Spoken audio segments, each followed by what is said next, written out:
মাননীয় স্পিকার, এই সেদিন কুরবানের আগের সপ্তাহে আমি বেস্তিনি হসপিটালে গিয়েছিলাম ব্যাংককের জুলাই যোদ্ধাদেরকে দেখার জন্য।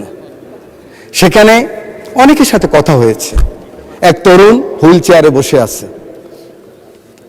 ওই জুলাই যোদ্ধার পাশে একজন তরুণী। আমি ভেবেছিলাম হয়তো বোন কিংবা কোনো আত্মীয় হবেন।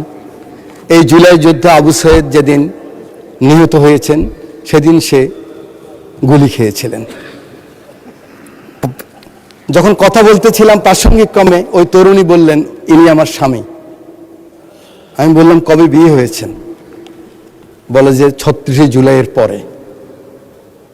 ইন্টেরিয়াম গভর্নমেন্ট যখন তাকে নিয়ে যাচ্ছিলেন তখন এই তরুণী তার পিতাকে বলেছিলেন, আমি একজন শহীদ কিংবা পঙ্গু এই জুলাই যোদ্ধার স্ত্রী হতে চাই।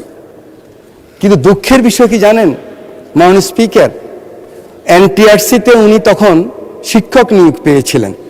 একজন ইউনো সাহেবের কাছে গেলেন যে আমার স্বামী ব্যাংককে নিয়ে যাবে। উনি বলেছেন আপনি জয়েন করতে হবে। উনি জয়েন না করে চলে গেছেন।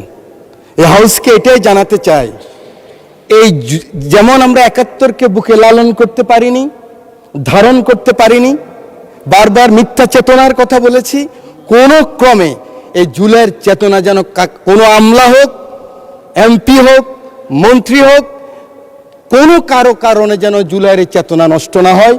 এলো মুক্ত চিন্তার স্বাধীন দৈনিক খবরের কাগজ। এখন খবর হবে নিখাত, নির্ভীক, নিরপেক্ষ।